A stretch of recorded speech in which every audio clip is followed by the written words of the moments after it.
Piers Morgan has left ITV's Good Morning Britain following a row over comments that he made about the Duchess of Sussex. It brings the controversial host's time on the show to an end after 6 years. ITV announced the decision yesterday after Ofcom said that it was launching an investigation after receiving an extraordinary 41,000 complaints for those comments. Now, as I said at the top of the show, full disclosure, I've known Piers for decades. We were at the same journalism college. And here's the thing, as hopefully you'll have found already on the programme when I spoke about my feelings about how the Markles came across in that interview, or at least in some of the interview, I speak as I find. And I do know that for all his on-screen blustering persona, Piers, as many people have been saying this morning on television and radio, Piers is a generous and he's a kind man, and he's a very staunch friend, and I and my wife Judy have personal experience of that, and you don't forget it when people stand by you in an hour of need. And Piers has a reputation for being like that, and I have personal experience of that, and it has to be said. And Lorraine Kelly said exactly the same thing on her show following Good Morning Britain this morning. But the thing about Piers is, and it's a statement of the obvious, but he's a racing driver of a presenter. He goes around the live track at high speed. He takes bends as fast as he possibly can. He goes through the chicane on a four-wheel lock, And if you drive like that, if you present like that, you are in the end going to come off. You're going to skid off and go into the barriers. And that's clearly what happened this week. He went over the line, lost control of the situation, and had to go. The question is what he said on the morning in question, when he questioned everything that Meghan Markle had said, is it something that should have led to him resign? I think he must have thought it did, otherwise he wouldn't have gone. He'd still be there, he'd still be fighting, or maybe he would have been sacked. Maybe he jumped before he was pushed, we don't know. But at the very least, although he made a qualification of what he'd said in appearing to reject Meghan's claims to have been suicidal for a period of time when she was still at the palace, although he appeared to reject that, he did qualify it later and say that wasn't quite what he meant. He was talking about the general thrust of what she and Harry were saying, and what she in particular was saying. But it was too late. It's a live television programme, and once you've said something, once it's out there and it's being these days passed around on social media like a hot potato, you can't undo it. And so we are where we are. Neil Wallis, who's a veteran media commentator, joins me now. Do you think, Neil, given the way that Piers feels about Meghan Markle, what he's been saying about her for a long time, what he said about her on Monday morning, do you think that it was inevitable that he had to go? No, not at all. I think it's a real condemnation of ITV, frankly. I think what we've got to remember here is that Piers Morgan was, you described his presenting technique very well there, but Piers Morgan was hired at a great expense to be exactly what he was on Meghan Markle and Prince Harry, a Rottweiler. If you watched GMTV, and watched him literally tear to pieces, government minister after government minister in recent weeks. And they, the management at ITV have sat there jubilantly watching the ratings climb.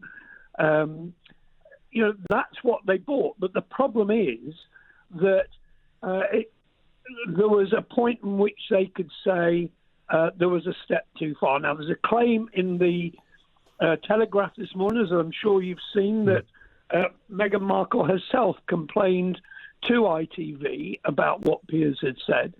I find it truly astonishing. You've got to remember that the woman who runs ITV used to run The Guardian, someone from that great bastion of the left and of liberal thought.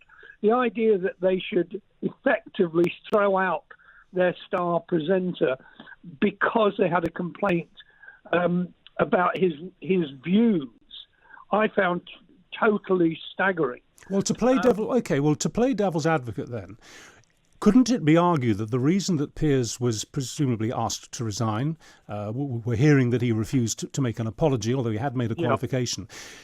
Just to play devil's advocate, as I say, what he appeared to have done, was to question the veracity of Meghan Markle's claim that she was suicidal. She was thinking of taking her own life.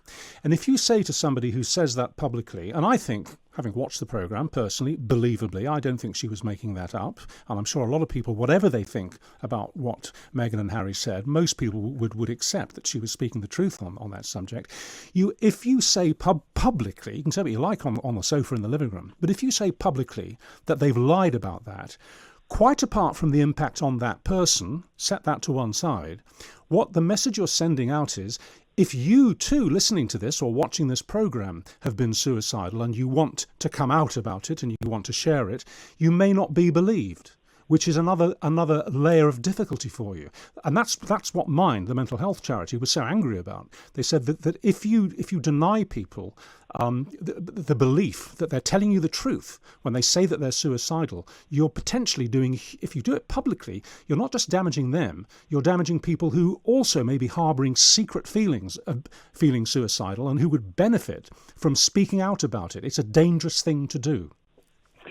Well, I totally take your point. I think that to the veracity of someone saying they are suicidal, if you are doing that specifically, then I can quite understand that there's a storm of protest. I think, to be honest, Richard, that it was a very clumsy thing he said. He meant the general veracity of the whole Oprah Winfrey 2 hours. I don't think he was specifically referring to the comments about feeling suicidal. And as you rightly say, he came out yesterday and he issued a clarification. Now, having issued that qualification, was that enough to trigger what then followed? I mean, I'm sure at times that social media have had a go at you. The idea that 40 at times, it's happening right now, mate. I can see it on the screen. Go on. Well, I support you. Go on. But the idea that 40,000 individuals are complaining in relation to a sort of fairly garbled comment about that could be attributed to issues of mental health. I think what you saw was a tremendous opportunity seen by people who don't like Piers Morgan to pile in and join in a feeding frenzy against him. Now, I don't particularly like Piers' interviewing technique. I think, as I said before, I think you described it very accurately early on. But the idea that as a result, he is driven out of his job, because I believe that's what's happened, because ITV refused to back him. In fact, they went the other way. They publicly stood against him, really. The woman who paid that £1 million for them to screen it, saying that she believed every word, could not be interpreted as any other way than a slap in the face for Piers Morgan. And I think he was effectively driven out because of that sort of woke counter-reaction. And I think that's a pity. And I think GMB will suffer as a result, because that's why people tuned in. That's why ITV paid him all that money until it suddenly wasn't convenient anymore. Well, it's certainly a fact that the Good Morning Britain, which has been building steadily in the ratings since Piers, and one has to say Piers and Susanna as a double act have been on the main double act, have been doing the show. The ratings have been steadily climbing, and intriguingly, yesterday, Piers' last day on the show, for the first time ever, it beat BBC Breakfast News. It actually overtook BBC Breakfast News, which allowed Piers to say in one of his off the cuff comments, "My work here is done," so he could sort of leave on that high. But do you think that there's anybody who could replace him? Do you think the show can recover and can be a success in a slightly different way? I think it will now have to change, because you can't bring in a cheap imitation. No, I agree. Because there isn't one out there. I've seen today suggestions of Andrew Neil. Well, Andrew Neil is not going to be having those sorts of comments. He's not that kind of journalist. But you have to have very, very big character to take on that role. And anybody who tries to do the same as Piers is going to be therefore quoted and regarded as a cheap version. So I think they've massively shot themselves in the foot. But most of all, what I really dislike, and I stress, I'm not a great fan of the Piers Morgan presenting technique. Effectively, he has called out Meghan in just the same way, Meghan and Harry rather, in just the same way as he has called out an ambassador, the government. That's why they hired him, to turn on him, particularly if it turns out that Meghan did complain directly. I think is not good. I really don't. Finally, the presenter Trisha Goddard, who crossed swords with Piers on Monday morning as well, he asked her if she was to be making one of her old debate programmes that day, what would she call it? And she said very pointedly, looking down the barrel of the lens, she was obviously on a remote location, she said, "I'd call it Bully Piers and you'd be the star of the show." So they really did, cross swords together. It was an electrifying TV moment. But she said yesterday, following his resignation, that she thinks that his kind of very blustering and attack interview technique is a thing of the past, and that it will actually sort of die with his exit from Good Morning Britain. Do you agree? I think that's quite possible. I think that Piers as a presenter is a phenomenon. I think that's what viewers tuned in for.